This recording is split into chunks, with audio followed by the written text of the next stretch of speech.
सुन रहे हैं क्लासिक किस्से विद स्वाति।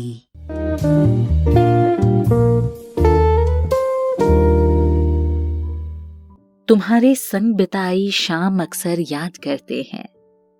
हंसी जिस बात पर थी तुम, उसे हम याद करते हैं। बदलकर फूल में हमने संजोए हैं सभी बोसे। पड़ा करते थे गालों पर भंवर, हम याद करते हैं, हम याद करते हैं। हेलो हाय, मैं हूँ स्वाति। किस्से सुनाती हूँ, कहानी सुनाती हूँ, पोइट्री सुनाती हूँ। और फिलहाल जो किताब मैं आपको सुना रही हूँ उसका नाम है फरवरी नोट्स, जिसे लिखा है डॉक्टर पवन विजय जी ने, और आप इसे सुन रहे हैं स्वाति और ऋषि की आवाज में। अभी तक आपने सुना कि कैसे रश्मि आरती से मिलती है और आरती को बोलती है कि तुम समर को छोड़ दो, और फाइनली समर आरती को बोल देता है कि अब हम कभी नहीं मिलेंगे। अब आप सोच रहे होंगे कि आगे भी इस कहानी में कुछ बचा है क्या? अभी काफी कुछ बचा है। तो चलिए देर नहीं करती हूँ और शुरू करती हूँ। सुबह जब समर अपने ऑफिस जा रहा था तो आरती का मैसेज आया, अगर मेरा तुम में कुछ बचा हो तो एक आखिरी बार फोन कर लो। समर ने फोन लगाया। मिलने के सिवा कोई और बात करना। सिर्फ ये पूछना है कि तुम कैसे हो। मैं ठीक हूं और तुम भी ठीक रहना। समर, एक आग्रह है, मानोगे? मैं फोन नहीं करूंगा, ना तुम करना और ना ही हम मिलेंगे। मंजूर है, लेकिन इसके अलावा मेरी एक बात है, वचन दो, मानोगे? आरती ने आर्द्र स्वरों में कहा। हाँ, मानूंगा। मैं ना तुम्हें चिट्ठियां लिखा करूंगी तुम्हारे ऑफिस के पते पर, और मन हो तो तुम भी मुझे लिखना मेरे स्कूल के पते पर। देखो, चिट्ठी पढ़कर मैं फाड़ दूंगी, अपने पास नहीं रखूंगी। बोलो, वचन देते हो? समर थोड़ी देर कुछ नहीं बोला। तब तक कश्मीरी गेट आ गया, लेकिन वो उतरा नहीं। बोलो समर, मैं वेट कर रही हूं। ठीक है, और कुछ? बस अपना ख्याल रखना। तुम भी अपना ख्याल रखना। अब फोन रखता हूं। कहते कहते समर की आंखें गीली हो गईं।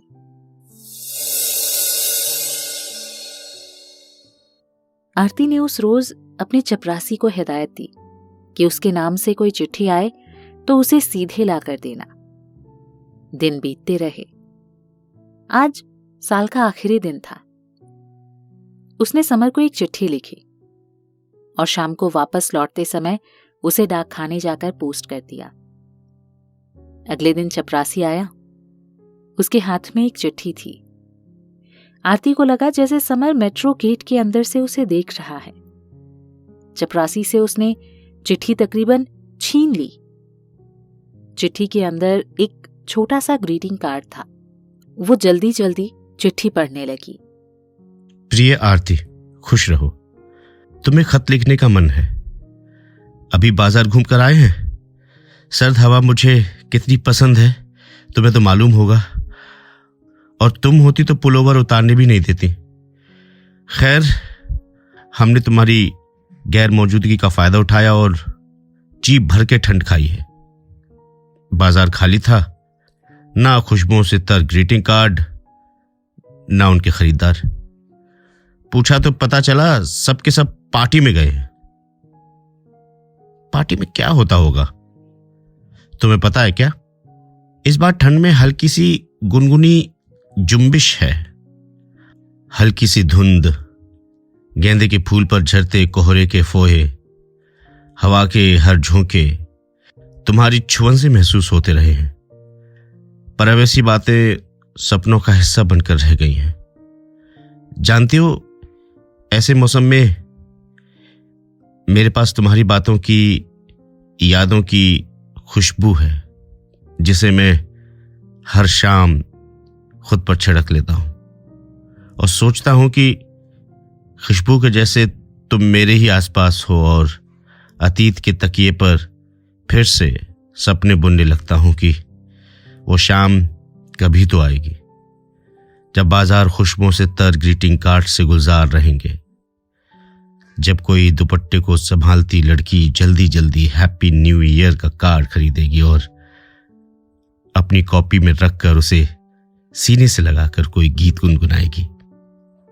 वो सर्द शाम कभी तो आएगी जब कॉफी कॉर्नर पर 2 कप कॉफी का ऑर्डर का वेट करती 2 जोड़ी आंखें एक दूसरे को निहारी जाएंगी।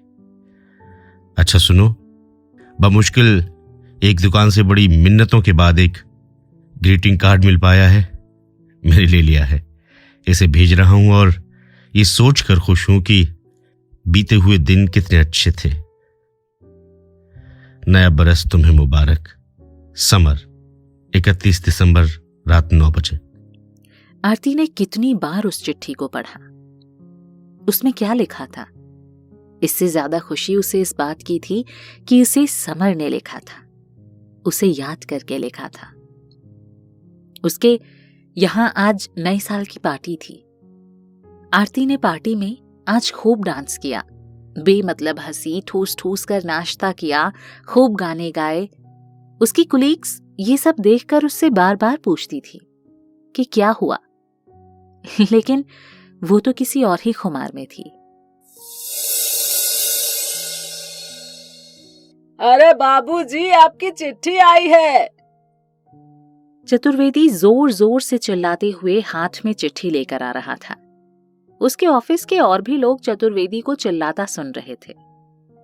समर को चतुर्वेदी की मूर्खता पर बहुत गुस्सा आ रहा था। इंटरनेट के जमाने में चिट्ठी कौन लिखता है? एक कुलीग ने पूछा। समर ने कुछ नहीं कहा, बस जलती आंखों से चतुर्वेदी को देखते हुए चिट्ठी छीन ली। अरे इतना काहे बेसब्र हो रहे हैं बाबूजी? तुम अपना मुंह बंद रखो, तुम ज्यादा बोलते हो, अब जाओ यहां से। समर जोर से चिल्लाया। चतुर्वेदी डर गया और बिना कुछ बोले चुपचाप वहां से निकल गया।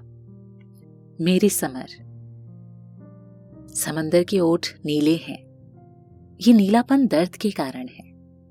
समंदर की लहरें सारा दर्द खुरचकर उसे किनारे फेंकती हैं। दुनिया को समंदर के दर्द में स्वाद आता है।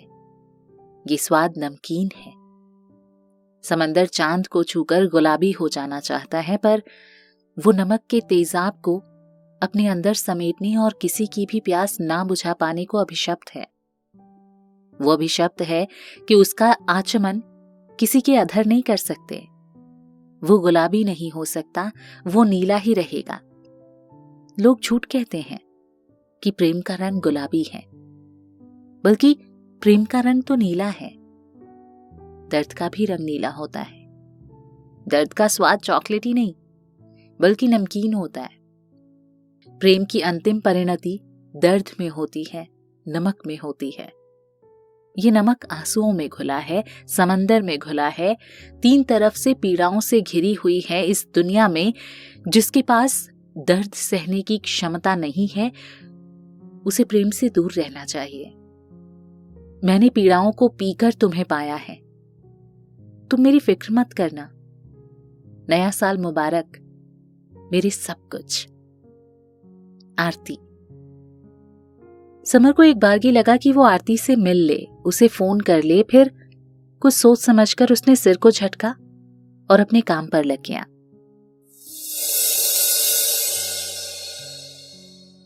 समर और आरती के अपने अपने पहिए फिर अपनी अपनी घर गृहस्थी के ट्रैक पर वापस आ गए थे। रश्मि लगभग आरती को भूल गई। बस कभी कभी समर को खोए हुए देखकर उसे थोड़ी फिक्र होती, लेकिन पहली बार की जीत ने उसमें एक आत्मविश्वास भर दिया कि वो हर हाल में जीत हासिल करके रहेगी।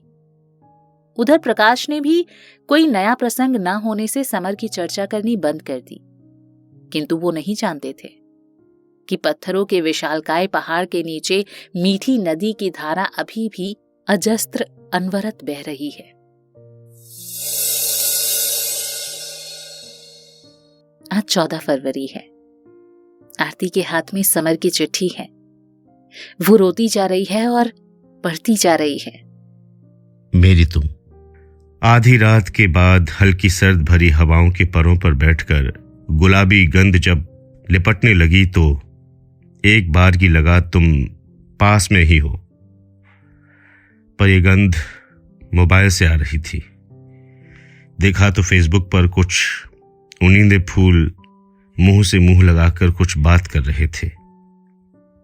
उनकी बातों में मोहब्बत की खुशबू थी, जिसकी वजह से मौसम की ठंड गुलाबी होती जा रही थी। इस गुलाबी खुशबू में रंग है, स्वाद है, रस है, खुशी है, इश्क है। यही खुशबू तो पूरे बरस को रंगती है, धूप को मीठा करती है, दिलों को कोमलता से छूती है, उन्हें धड़कना सिखाती है। यही खुशबू चूल्हे पर सिक रही रोटियों में घुलती है।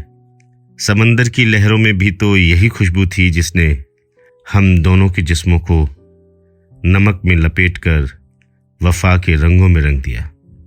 ये खुशबू है उस नाव की जिसमें ढेर सारी गुलाबी यादें भरी हुई हैं, जिसे हम सारी रात चांद के पीछे पीछे खेते रहे। ये गुलाबी स्वाद उस कैडबरी चॉकलेट का ही है जिसे तुमने झूठा करके दुनिया की किसी भी मिठाई से मीठा बना दिया था। इसी गुलाबी इश्क की खुशबू तो मेरे उस कॉफी मग में भर गई है जिसे तुम लेकर आई थी। गुलाबी और गुलाबी होती खुशबू को मैं भेज देता हूं उस शिवालय में जहां शिव शंभू का डमरू रोज सुबह नाद करता है। मैं उस नाद के सहारे इस गंध को कैलाश तक भेजना चाहता हूं, ताकि वो जान सकें कि जिस लिए विष को पीकर उन्होंने दुनिया को गुलाबी अमृत दिया, उसका एक टुकड़ा मेरे हिस्से में आया है और उनका शुक्रिया कर सकूं।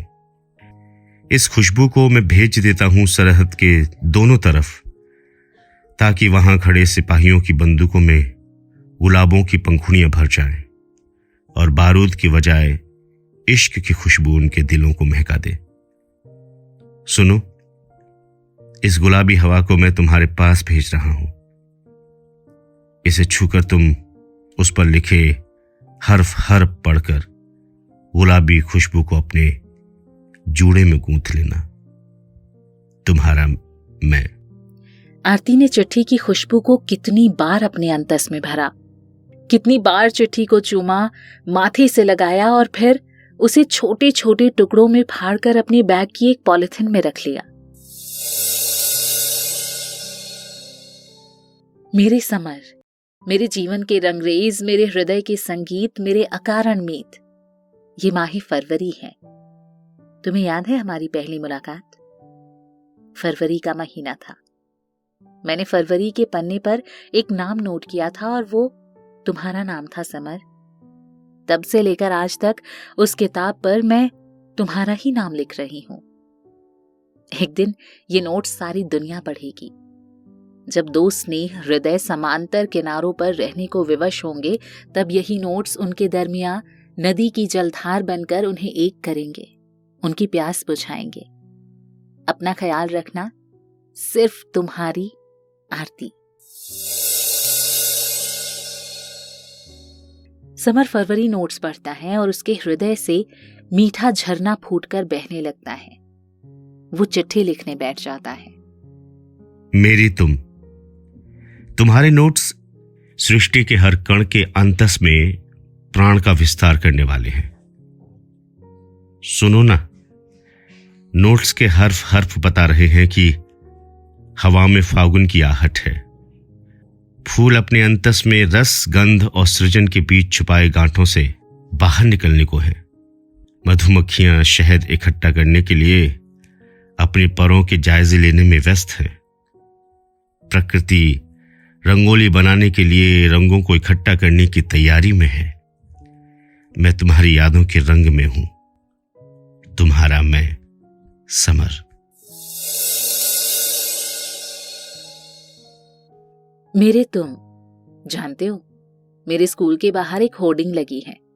उस पर एक सीमेंट कंपनी का विज्ञापन है, जिस पर किसी मौसम का असर ही नहीं होता। हर मौसम के असर को करे बेअसर। सर्दी, गर्मी, पानी, धूप, किसी का कोई असर नहीं। सोचती हूं कि इस विज्ञापन को बनाने वाले ने मधुबन तुम कत रहत हरे या बिन गोपाल बैरिन भये कुंजे गाते हुए गोपियों की व्यथा कथा से प्रेरणा ली होगी, या उसकी प्रेमिका बड़ी कठोर हृदय की होगी, जिस पर उसके मनोहार का कोई असर ही नहीं होता होगा। तभी तो वो इस किस्म के विज्ञापन का सर्जन कर पाया है। बहरहाल ठंडी हवाओं में गर्मी के कणों के विस्तार से वातावरण में चहल पहल की वापसी हो रही है। ये वसंत की चहल पहल है। ये फूलों से होकर दिलों तक होने वाला विस्तार है। मैं चाहती हूं कि सीमेंट वाली दीवारें कच्ची दीवारों में तब्दील हो जाएं, जिस पर मौसम के ललछिमे सिंदूरी सीले दाग साफ साफ दिखें। बिना सीमेंट वाली दीवार जिस पर मधुमालती की बेलें लिपटी हों, उस पर बैठकर कोई कोयल गा सके, जिसकी हूक सुनकर नदी की कोई लहर गा उठे। साथिया नहीं जाना कि जीना लगे। मैं अपने कदम रोककर उस गान को जीवन भर सुनना चाहती हूँ। सिर्फ तुम्हारी आरती। पागल। चिट्ठी पढ़ते पढ़ते समर अनायास ही मुस्कुरा उठता है। मेरी तुम। अभी इलाहाबाद पहुंचा हूं, कुछ दिन यहीं रहूंगा। बस अड्डे से तुम्हें चिट्ठी लिख रहा हूं। अभी इलाहाबाद सो रहा है। इस शहर आते ही मेरा अस्तित्व बदल जाता है। मेरे अंदर का दिल्ली आपा सिविल लाइंस आते आते इलाहाबादी हो जाता है। पुरानी फिल्में रिकैप में चलने लगती हैं। लगता है तनुणाई अभी तुलाराम बाग की छतों पर धूप जैसी चढ़ रही है। अल्लाहपुर की मजलिसों में और मेडिकल कॉलेज तक वॉक करके हम जवान हो रहे थे। गांव से आने के बाद पहली बार हीरो जीप पर दुपट्टा उड़ाती लड़की को बगल से गुजरते हुए देखकर अक्सर सोचा करता था कि इस शहर की धूल में क्या बात है, लड़कियां इतनी महकती कैसे हैं। इलाहाबाद विश्वविद्यालय मेरा ख्वाबगाह, गुलमोहर के फूलों से ढके रास्ते, 1 रुपए में भरपेट चाय समोसा खाकर गंगा नहाने निकल लेना और बड़े हनुमान जी का दर्शन कर कुछ मांगते मांगते कुछ न मांगना। भर भर करते स्टोव में पिन मार मार के जलाना और कुकर की सीटी को निहारते रहना। ओह, दिव्या भारती के पोस्टर अब भी बागंबड़ी रोड तिलक नगर के किसी स्टूडेंट के कमरे में लगे होंगे क्या? जाने जाना दीवाना तेरा नाम लिख दिया, तेरा नाम लिख दिया।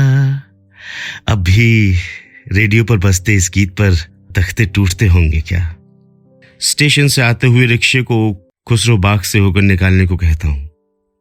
वो अचरज से देखता है, पर मेरी नजरें सुधी का मनुहार करते चंदर को ढूंढ रही हैं। रिक्शे वाला पूछता है, पर मैं अनसुना कर देता हूं। आरती, आज मैं संगम में नहाऊंगा। अपने जीवन का संगम शायद अगले जन्म में हो ही जाए। तुम्हारा मैं, समर। आरती के आंसुओं से चिट्ठी गीली होती रही। मेरे समर, किसी को खोकर कैसे पाते हैं ये अब जाना। मैं तुम्हें अपने पास पाती हूं, हर घड़ी हर जगह, बिना किसी भय के, बिना किसी प्रयास के। एक बात तुम्हें बताना भूल गई, मैंने अपनी फोन से पासवर्ड हटा दिया है। मौसम बदल रहा है, वासंती रुत कितनी अच्छी होती है ना। तुम कुछ लिखना वसंत पर। फेसबुक पर अभी भी कविताएं लिखते हो या किताब लाने की तैयारी में हो? जैसा हो बताना। तुम्हारी आरती।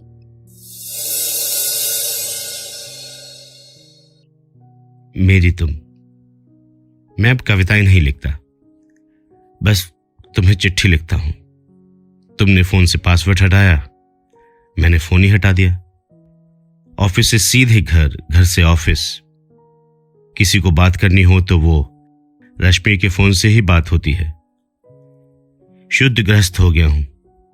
सुबह दूध लाना और शाम को सब्जी। सबको खुश रखता हूं तुम्हें छोड़कर। तुम्हारा मैं, समर। इंटरनेट के जमाने में दो लोग चिट्ठियां लिखते रहे, चिट्ठियां पढ़ते रहे, मुस्कुराते रहे, रोते रहे, फिर चिट्ठियों को आग लगाते रहे।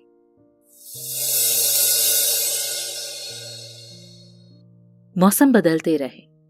जुलाई की एक शाम समर बालकनी में बैठा बादल को घिरते देख रहा था। कई दिन हो गए थे, आरती की कोई चिट्ठी उसे नहीं मिली। वो अपने अंदर की बेचैनी को कई दिनों से इग्नोर कर रहा था, पर आज अंदर का गुबार संभाल नहीं पा रहा था। धीरे धीरे काले बादलों ने आसमान ढक लिया और हवा में नमी बढ़ गई। समर अपने बदन को छूती हवाओं के ठंडेपन को अंतस में सहेज लेना चाहता था। हवाओं के साथ बूंदें गिरने लगी। वो बालकनी से हाथ बढ़ाकर बूंदों को हथेली पर लेने लगा। हवाएं तेज होने लगीं। समर ने अपनी शर्ट उतार दी और बूंदें उसके चेहरे से लेकर सीने तक को भिगोने लगी। उसने रेडियो ऑन कर दिया।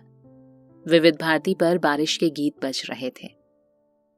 रिमझिम गिरे सावन, सुलग सुलग जाए मन।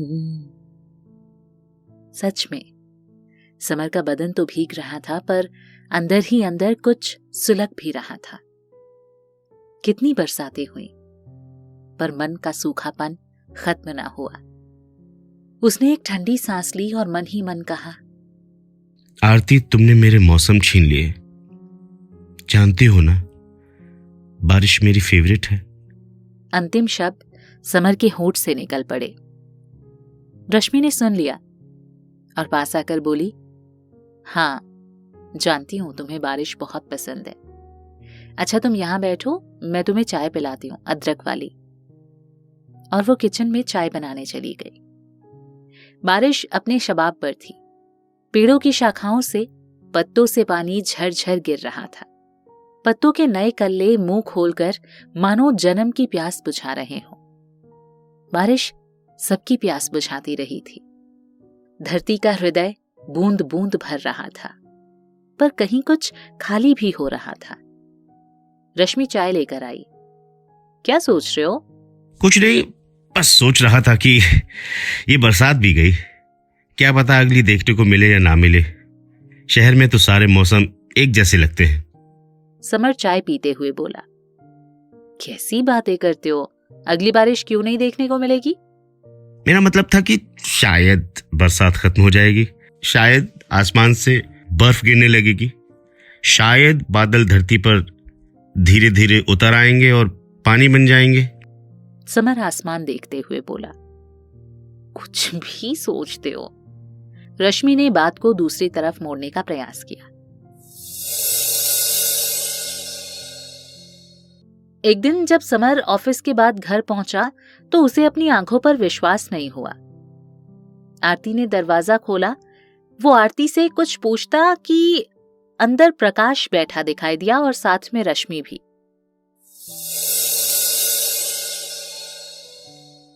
आरती और प्रकाश समर के घर पर आखिर क्यों आए थे? क्या वजह रही होगी इन दोनों के यहां आने की?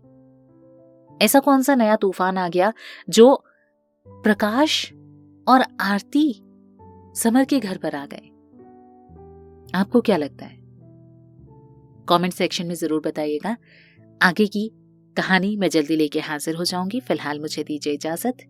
Bye bye.